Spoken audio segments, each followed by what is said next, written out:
Greetings, dear ones. I'm Kryon of Magnetic Service. This is the second week of a series,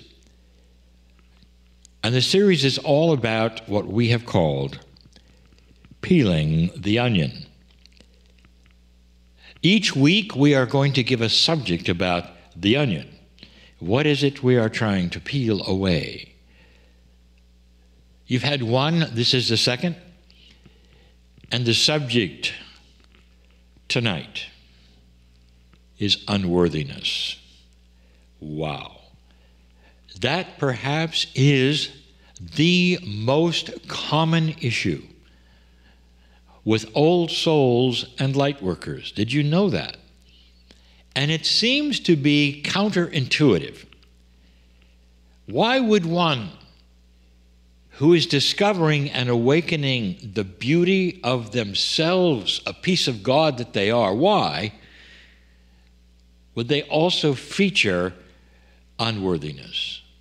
You might instead say, well, they have to be feeling worthy in order to claim the magnificence of their soul, of the new Akash that is beginning to blossom. How could they sit and feel unworthy and at the same time have all of this awakening going on? This onion is perhaps the biggest one, if you want to use it in a metaphoric way.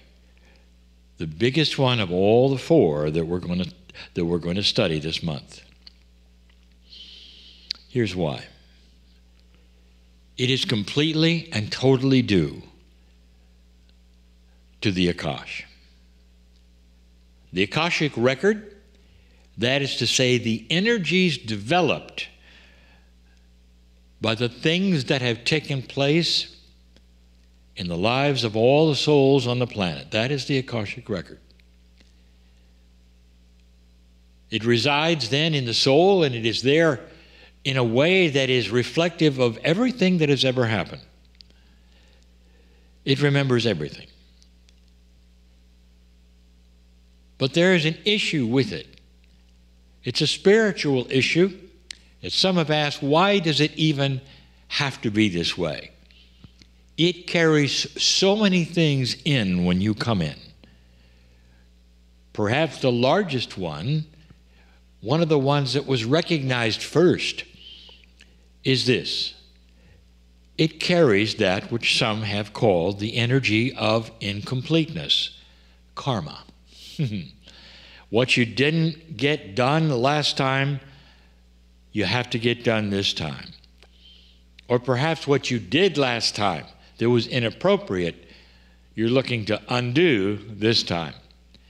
And that has been called karma. It's a big one. It's an energy that lies on many when they arrive. When I first got here, 33 years ago, the first message was this. Much of the old energy paradigms of the way things work are starting to change. That there's going to be a shift on the earth. The magnetic grid would move. That slowly the shift would be revealed and you'd know what I'm talking about. It has. You do. You sit in it. And I said, because of that, one of the first things you can do, if you wish, drop your karma. You don't need it anymore. That's an energy of the past you don't need now. Drop it. And we gave you instructions for how to drop it with intent. Through giving perhaps an implantation of permission to change, and that's one of the changes. All of those things were part of the original Kryon information. But still, besides karma, what else is it that you carry in? And now I'll tell you where the real issue is. If you take a look at history, the lifetimes that you've lived, it doesn't matter where you've been on the planet. Lifetime after lifetime, whatever gender you have been at that time or now, it doesn't matter. Because one of the issues has been you being persecuted at some level for what you believe. Not only was the persecution there, old soul, because you would awaken with some idea that perhaps things were different than you were told at that time, there was this, that slowly over decades, millennia, the idea was formed that humans are born unworthy. And this then has been part of almost all of the spiritual systems. Not all, but many, most. And that you arrive unworthy and you have to somehow crawl into worthiness by deeds, by what you do. Not only that, but there are things that you must do spiritually that will then garner the agreement from God that you can be smiled upon. How do you like that? Some have told you that you can't even have a communication to God. So far removed is the love of God, you need an interpreter in order to get to God. You can't even say hello because you're unworthy. Lifetime after lifetime after lifetime, and if you moved off of that paradigm, you are persecuted. So many of you have this in your DNA at the moment, in your soul karma, I would say attribute as well. The karma then reflects it in so many ways because there's guilt there. I didn't do enough. I didn't do it right. I have to come in and redo it. I'm guilty. I'm born this way. And on you go.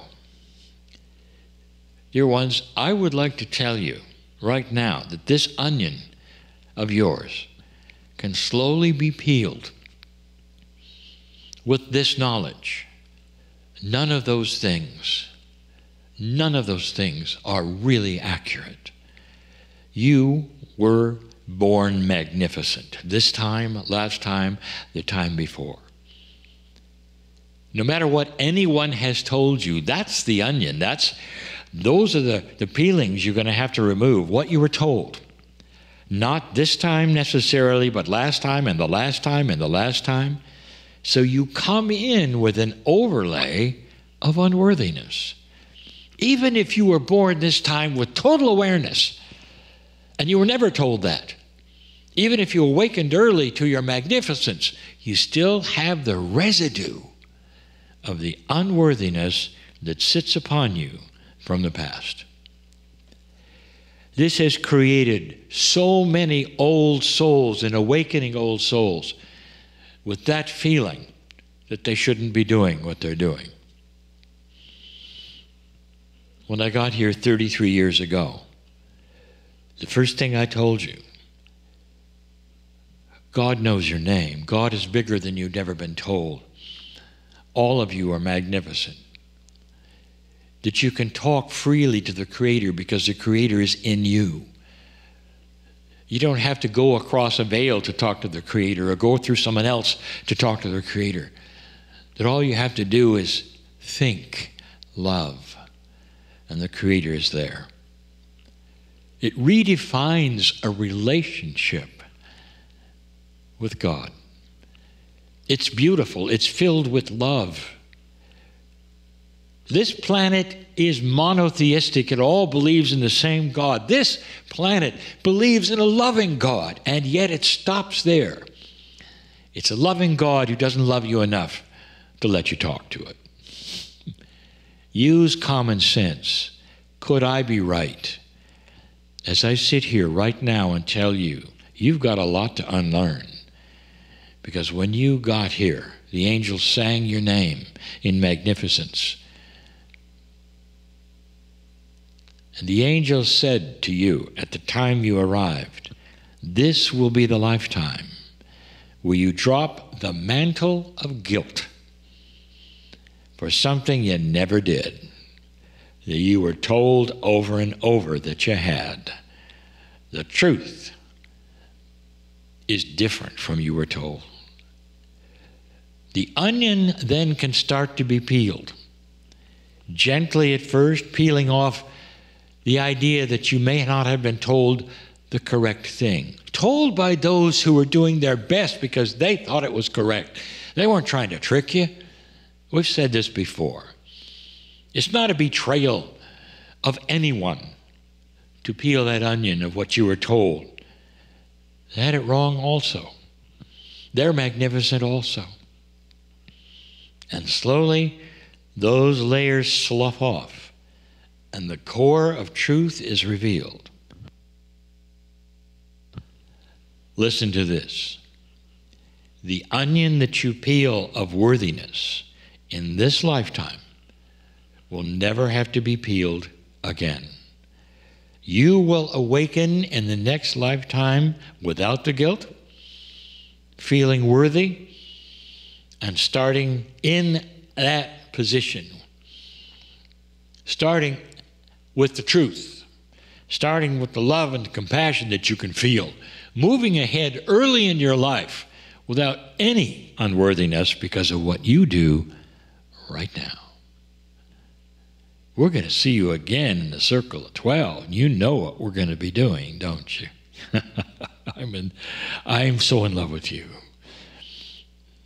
for your understanding and your acknowledgement, and the truth that you can feel is yours.